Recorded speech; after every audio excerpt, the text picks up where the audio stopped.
The best way I've found to grade AutoCAD drawings is just to copy my grading key drawing over into the student drawing. And with this textbook, if you haven't noticed it yet, the people who wrote and developed this textbook use it in a class at their college.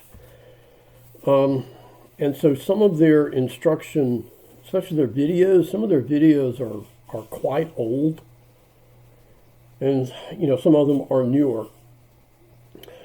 And they do things differently in different videos. They have a tendency to draw on the zero layer a lot in the earlier ones and even some of the later ones. And I've tried to make my instructional videos so that the students are not drawing on the zero layer hardly at all. Maybe a little bit in some of the early stuff, okay. But I try to get them to not draw on the zero layer. If they're doing construction lines, use a construction layer. Visible lines on visible layer, so on and so forth.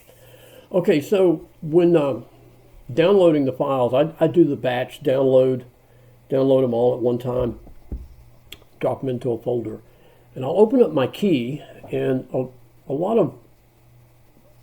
most of these are new that I've redone over the last year. So there may not be a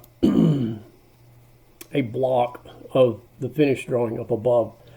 So what you can do, or what I do, is I'll just copy these. Come on, keyboard.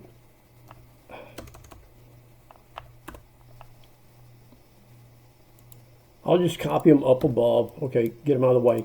And I'll take these and I'll change them to a different color here in the properties. And I tend to make it something that's not used in theirs. Like in this case, magenta, would be okay.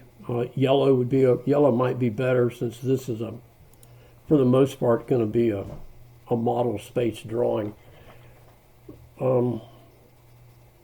You can kind of, play with it, see how you like. But I just make everything one color. I don't change the layers on any of the stuff. I just leave it all like that. And then I'll copy it. I'll select it, and I'll go Control-Shift-C, copy with a base point, pick my base point, go to this would be the drawing that I'm going to grade, and I'll go Control-Shift-V, and it pastes it as a block. Okay, and so now, it's a whole block, and I just drop it into place on top of theirs to see if they've done things correctly. Okay, and I can move it around if I need to. I'll explode it and maybe group if their spacing is not quite right, and I need to. And I'll just, if their object is obviously the wrong size, I'll just leave this on top of theirs, and then just do a leader, with a text explanation of what's wrong. Okay. If it's something that's just generic to the whole drawing, I'll just do a text note here that LT scale is incorrect, or wrong layers, or something like that. I'll just use a text block, text box, and just drop it in there like that. And then save it. Do a save as and put graded at the end of it, and that's what I would send back to them. So that they can see what their mistakes were. If perchance you've got they've got mistakes in multiple views and their spacing is not lined up right, then what you can do is you can explode this, okay, and then select this view and group it. Okay, and so now it's one thing, and it's easy to move and drop in place and stuff like that. With this class, a lot of these early assignments, especially there, I want to say it's in chapter 4. I got Blackboard open. Let me look.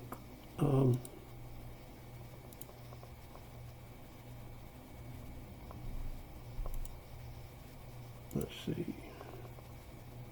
Okay, yeah. Here in week 3, these right here, these page assignments. What I'm doing is I'm taking those particular pages from the textbook and I've recreated an AutoCAD drawing for them to work in based on what the textbook has to say. And so when you're grading these, you just use some leeway in what they're doing. Let me pull one of them up.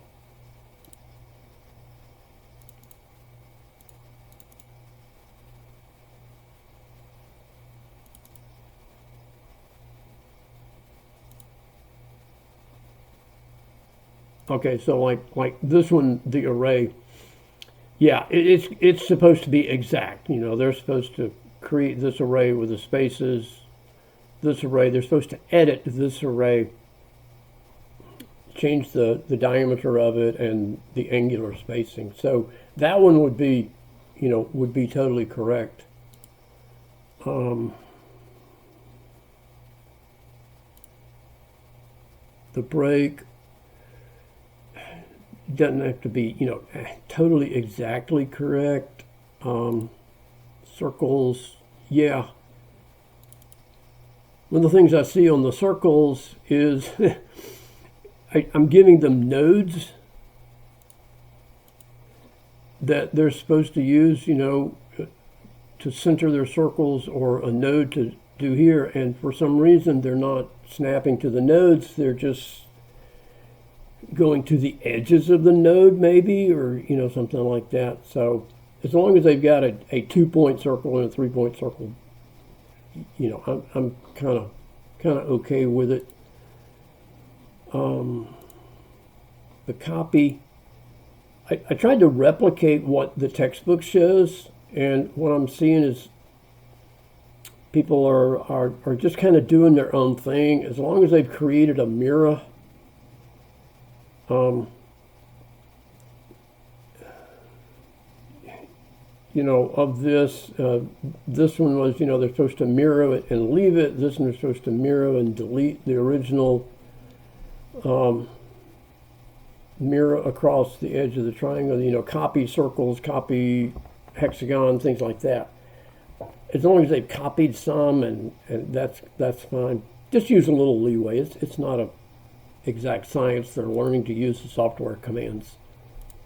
Polygons, they're, you know, as long as they've created some polygons and some construction lines, that's fine. Oh, and polyline width, you know, they're supposed to do that. Splines can be pretty much any shape of a spline. And we got ellipses there and elliptical arc. The shape is irrelevant, you know, and the size. It's just kind of follow along with the textbook. And the trim, let's see. Yeah, this one's a little more, you know, precise. They're supposed to trim those lines, extend the arc, extend the lines. Scale these two, you know, I give them an original rectangle. They're supposed to scale this one down by half, this one up by 2. Stretch this rectangle over to that point. Stretch this one to make it the correct length. Move this hexagon down to here. Rotate this triangle by, you know, a certain angle. So that one's a little bit more precise. That covers a lot of these little things. Once they get into the actual CAD drawings, now we're becoming a lot more precise. Once we get into models or paper space with the title blocks, line type scale becomes important so that they're getting their dashes the correct size. And if you're not familiar with the newer center mark and center line AutoCAD commands, it's on the annotate tab. And I have a video addressing these things and how to change the settings for them. These work just like the centerline tools in Inventor work, or I'd say just like very similar to the ones in Inventor. And some drawings they work great in, some it's better to draw them manually or use the old dim center command, which uses the dimension stopper that. But I think I got a lot of that kind of stuff covered in videos, so that should help you with the grading. And if you got questions, man, just shoot me an email or give me a call, okay?